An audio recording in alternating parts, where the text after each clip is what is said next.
ప్రభువైన యేసుక్రీస్తు నామమున సంఘ పెద్దలకు సంఘస్థులకు అందరికీ వందనాలు. పెనుగొండ పట్టణం నుంచి వచ్చాము. దైవసేవకుడు గోపాల్ అంకుల్ వారి సంఘంలో ఒక సభ్యుని నేను. మరి పెనుగొండ పట్టణానికి కాస్త దూరం 6 కిలోమీటర్స్ దూరం ఉంటుంది మా విలేజ్ మహదేవపల్లి. అక్కడ ఒకే కుటుంబం ప్రభుని నమ్ముకునింది. మొదట సువార్తికుడు వెంకటేష్ అన్న ద్వారా ప్రభుని నమ్ముకున్నాం. ఆ గ్రామంలో ఏంటంటే ప్రత్యేకత, ఉన్న వాళ్ళందరూ ఒకే క్యాస్టే, అంటే కురుబు వాళ్ళందరూ మాకు ఎటు తిరిగినా బంధువులు అవుతారనమాట. అట్లాంటి సమయాల్లో ప్రభు చేతితో పట్టబడినాం. మొదట తల్లిదండ్రులు ప్రభు సన్నిధికి వచ్చారు. కొద్ది రోజులు అంటే కొద్ది వారాల తర్వాత అక్క వెళ్ళింది. తర్వాత నేను వచ్చా. నేను ఎలా వచ్చానంటే మమ్మీ డాడీ అక్క కలిసి వెళ్ళేవాళ్ళు. నేను సైకిల్లో చర్చికి వచ్చేవాడిని. అలాంటప్పుడు ఒక్కొక్కసారి సైకిల్ పంచర్ అయిందని వెనక్కి వచ్చేసేవాడిని. వచ్చిన తర్వాత ఆ రోజు సండే కదా, అందరికీ హాలిడే ఉంటుంది, బాగా ఆటలాడేవాళ్ళం. మధ్యాహ్నం వచ్చిన తర్వాత ఎందుకు రాలేదని నాన్న అడిగితే సైకిల్ పంచర్ అయిందని చెప్పాను. నేను గాలి తీసేసేవాడిని. అంటే ఆ సమయాల్లో నాన్న గాలి కొట్టి చూసిన తర్వాత తగ్గలేదని ఒక 2 times 3 times వదిలిపెట్టేశాడు. తర్వాత కొట్టడం మొదలుపెట్టాడు. ఓ 2 times 3 times కొట్టాడు. ఇంకా తర్వాత నా ఫ్రెండ్ నాగార్జున, అదే గ్రామంలోనే ఇంకో కుటుంబం ప్రభువుని నమ్ముకోవడానికి దేవుడు సాయం చేశాడు. ఇరువురు కలిసి ఒకే సైకిల్ మీద వెళ్ళేవాళ్ళం. ఇంకేటో వచ్చి దెబ్బలు తినడం ఎందుకు, వెళ్దామని వెళ్ళేవాళ్ళం. వెళ్ళి క్రమంగా దేవుని సన్నిధిలో ఉండి ఏదో పాటలు పాడుతున్నారు, వస్తున్నాం వెళ్తున్నాం. కాకపోతే ఏమి చెప్పినా చెవికి ఎక్కేది మాత్రం కాదు. ఎందుకంటే దాని మీద శ్రద్ధ అనేది లేదనమాట. అప్పుడు అలా గడిచిపోయింది. చిన్నపిల్లలం కదా, కాస్త బయటికి ఫ్రీ టైం అంటే లేచి 3 పాటలు పాడే సమయాల్లో కొంతమంది వాష్రూమ్ వెళ్ళొచ్చే వాళ్ళు వెళ్తారు. ఆ సమయాల్లో కాస్త మేము కొంచెం లేట్గా వెళ్ళాం. అప్పుడు గోపాల్ అంకుల్ బయటికి వెళ్ళి చాలాసేపు అయిందని తలకు ఒకసారి అట్లా కొట్టాడు, చిన్నగా కొట్టాడు. అదే లాస్ట్. ఇంకా ఆ రోజు నుంచి బయటికి వెళ్ళలేదు. అలాగనే ప్రభు సన్నిధిలో ఇంకా ఎంత కష్టమైనా అట్లనే కూర్చున్నాం. ప్రభు సన్నిధికి దేవుడు పట్టుకున్నాడు. అందుని బట్టి దేవునికి స్తోత్రము. మరి నా జీవితం ఇంటర్కి కంప్లీట్ చేశాను. నేను ఇంటర్కి కంప్లీట్ అయిన తర్వాత మరి చదువుకి నేను కాలేజ్కి వెళ్ళలేదు. బావ అక్కకు పెళ్ళయింది. బావ బిజినెస్ చేసేవాడు, హ్యావెల్స్ యాంకర్ డిస్ట్రిబ్యూటరు. తన ద్వారా మరి గోపాల్ అంకుల్ డైరెక్షన్ ద్వారా ఒక షాప్ అంకులు తీసిచ్చాడు. దాన్ని ఈ మెయిన్ రోడ్లో షాప్ పెట్టుకుంటే బాగుంటుందని, దాని విషయమై దైవసేవకులు మరి కుటుంబ సభ్యులు మేము కూడా ప్రార్థన చేశాం. దేవుని దయ వల్ల ఆ షాప్ మాకే దొరికింది. దానికి ఒక పేరుండింది, ఐరన్ లెగ్ అని. సార్ ఈ షాప్లో సరిగా వ్యాపారం జరిగింది కదా సార్, మరి ఈ అబ్బాయికి ఇప్పిస్తే ఎట్లా అని అంటే, మాకు అలాంటి నమ్మకాలు ఏం లేవు, ప్రభు మీద ఆధారపడతాం. మరి ఏమన్నా అలాంటి ఆలోచన ఉందా అంటే, ఏం లేదంకుల్ అని చెప్పాను నేను ఆ రోజు. అలాగే ప్రభు సాయం చేశాడు. మరి షాప్ తీసుకున్నాం. 3 years బాగా సఫర్ అయ్యాను. అంటే అది అంకుల్, నేను ప్రోడక్ట్ పెట్టేటప్పుడు అంకుల్ని కన్సల్ట్ కాలేదనమాట ఆ విషయంలో. అంటే అది ఒకవేళ అది బాగా పెట్టించాడు అప్పుడు, దాంతో నేను కన్సల్ట్ కాలేకపోయాను. అది అలాగే 3 years బాగా సఫర్ అయింది. బిజినెస్ జరగడం లేదు. అది ఏంటంటే బ్రాండ్ హ్యావెల్స్ యాంకర్ అని, ఇది ఒక బ్రాండ్. ఆ పెనుగొండలో ఆ బ్రాండ్ కొనే వాళ్ళు అయితే ఎవరు లేరు. మామూలుగా ఒక ఫ్యాన్, చిన్న ఫ్యానే 225 అట్లా పడుతుంది. 1000 రూపీస్కే మంచి ఫ్యాన్స్ వస్తున్నాయి. దాంతో 3 years బాగా సఫర్ అయ్యా. చర్చిలోకి మధ్యాహ్నం వెళ్తా, బాగా ప్రేయర్ చేసుకొని బాగా నిద్ర వచ్చేది, అట్లా పడుకునేసేవాడిని. షాప్లో అన్న ఉండేవాడు. తర్వాత అంకుల్ ఒకరోజు వచ్చి కూర్చున్నాడు షాప్లో. ఈ హోమ్ అప్లయన్సెస్ అన్నీ తీసేసి షాప్ పెట్టుకోహరి, బ్యాగ్స్ పెట్టుకోండి బాగా జరుగుతుంది అన్నాడు. వితిన్ 1 weekలోనే అవన్నీ రిమూవ్ చేసి బ్యాగ్స్ యాడ్ చేసాం. మరి కొత్త షాప్ ఎట్లా ఓపెన్ చేస్తాం, అలాగ దైవసేవకులను పిలిచి ప్రార్థన చేయించినాం.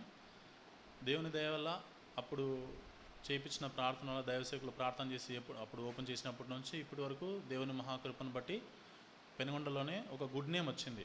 అది దేవుని మహాకృప. అక్కడ ఏంటంటే ఆ బజార్ అంతటికీ ప్రభువుని నమ్ముకున్న ఒకని నేను మాత్రమే. కానీ ప్రభు 8 సంవత్సరాలు పూర్తి అయింది. ఇంతవరకు ఎవరితోనూ ఎటువంటి ఇబ్బందులు, ఇరుకులు, సమస్యలు ఎదుర్కాలే. దేవుని కృప. అందుని బట్టి దేవునికి స్తోత్రము. మరి ప్రభు సన్నిధిలో మరి నేను ఒక బైబిల్ చదువుకునేటప్పుడు ఒక మాట దేవుడు మాట్లాడాడు. మొదట నా నీతిని నా రాజ్యాన్వికుడి, అప్పుడు అవన్నీ మీకు అనుగ్రహింపబడును. ఆ రోజు ఒక జోసెఫ్ అంకుల్ అని retired railway station master, uncle వాళ్ళతో పాటు సేవకి వెళ్తున్నాం డ్రైవర్గా. అంటే నాకు కార్ డ్రైవింగ్ నేర్చుకున్నాను నేను. అంకుల్ వాళ్ళు కొంచెం ఏజ్ పర్సన్ అంకుల్.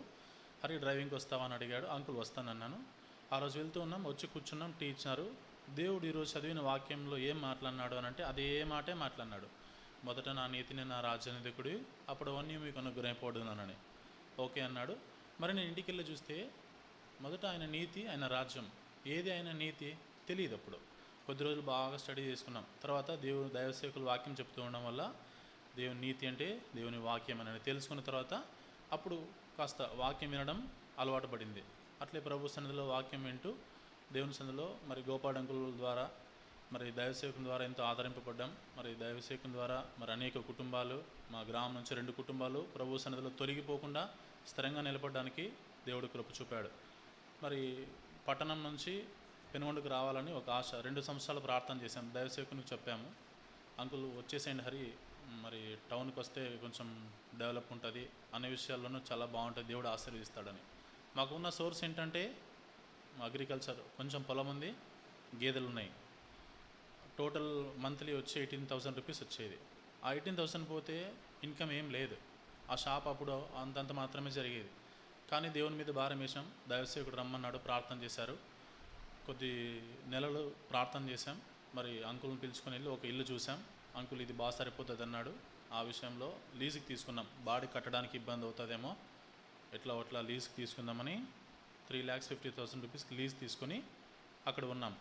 మరి అక్కడ తీసుకున్న తర్వాత ఆ వ్యాపారంలో ఇంకా మాకేం సోర్స్ ఏం లేదు, ఆ బిజినెస్ మాత్రమే. బ్యాగ్స్ పెట్టినప్పటి నుంచి మరి ఆ ఇంట్లోకి వచ్చిన తర్వాత మరి దేవుని సన్నిధికి నియామక కూడికలు బుధవారం, ఇప్పుడు ఈరోజు ఎలాగైనా 6:30కి ప్రేయర్ స్టార్ట్ అవుతుందో పెనుగొండలో కూడా అదే సంఘంలోనే కరెక్ట్గా 6:30కి స్టార్ట్ అయ్యి 8కి కంప్లీట్ అవుతుంది. ప్రార్థనా కూడికలకు దగ్గర ఉంటుంది, సంఘానికి దగ్గర ఉంటుంది అనే ఉద్దేశంతో ఆలోచన చేసి మరి వచ్చేసాం. గ్రామంలో ఇల్లు, పొలం, షెడ్, మన చంద్రంకుల షెడ్ అన్నీ వదిలిపెట్టేసి వచ్చేసాం. వచ్చేస్తే ఊర్లో వాళ్ళందరూ మీకు ఏమైంది, మీరు ఇలా వెళ్ళిపోతున్నారు, ఎందుకు వెళ్ళిపోతున్నారు అన్నారు. కాకపోతే చుట్టుపక్కల వాళ్ళు ఉంటారు కదా, మేము దేవుని సన్నిధికి దగ్గర ఉండాలని వచ్చేసాం అని నిర్ణయం తీసుకుని వచ్చేసాం. కొద్ది నెలలు అమ్మ బాగా సఫర్ అయింది, కానీ దేవుని దయ వల్ల ఇప్పుడు అన్నీ సెటిల్ అయినాయి. కాకపోతే ప్రభు సన్నిధికి దగ్గరగా రావడం వల్ల జరిగిన మేలు ఏంటంటే, ఊహించిన దానికంటే అత్యధికమైన మేలుతో తృప్తిపరచగల గొప్ప దేవుడు అని దేవుని వాక్యంలో ఉంది కదా. రోజు జరిగే బిజినెస్ వేరు, టౌన్కి షిఫ్ట్ అయిన తర్వాత ఆ మంత్ నుంచి జరిగిన బిజినెస్ వేరు. ఆ విషయంలో దేవుడు సంపూర్ణంగా సహాయం చేశాడు. మరి దేవుని సన్నిధిలో ఎలాగైనా కనపెట్టామో అంతకంటే రెట్టింపుగా దేవుడు ఆశ్చర్యకరంగా అభివృద్ధి చేశాడు. మరి ఈ విషయంలో దేవునికి మరి స్తోత్రము. మరి మా సంఘంలో మరి యవనస్తులు మేమందరము మరి ఎంతో మరి క్రమంగా దేవుని సన్నిధికి వెళ్ళడం కానీ మరి పరిసరలో పాల్పొందడం కానీ జరుగుతూ ఉన్నది. మరి మా కుటుంబం మరి దేవుని సన్నిధిలో ఉండడం మరి ఎంతో గొప్ప విషయం. అదే కాకుండా మా బంధుమిత్రులు, మా అమ్మ వాళ్ళ కుటుంబం, పెద్దమ్మ వాళ్ళ కుటుంబం, మేము నమ్ముకున్న తర్వాత వాళ్ళు కూడా రావడం ఇంకా గొప్ప విషయం. మరి చాలా దూర ప్రాంతం కానీ ఎంతో క్రమంగా వస్తున్నారు. అందరం బట్టి దేవునికి స్తోత్రం. మరి మా కుటుంబాల కొరకు, నా ఆత్మీయత ఎదుగుదల కొరకు ప్రభు సన్నిధిలో మరింత కట్టుబడాలని మరి మీరందరూ ప్రార్థన చేయాల్సిందని మనవి చేస్తున్నాం. ఈ చిన్న సాక్ష్యాన్ని దేవుడు దీవించిన కాక మీ అందరికీ మరొకసారి వందనాలు.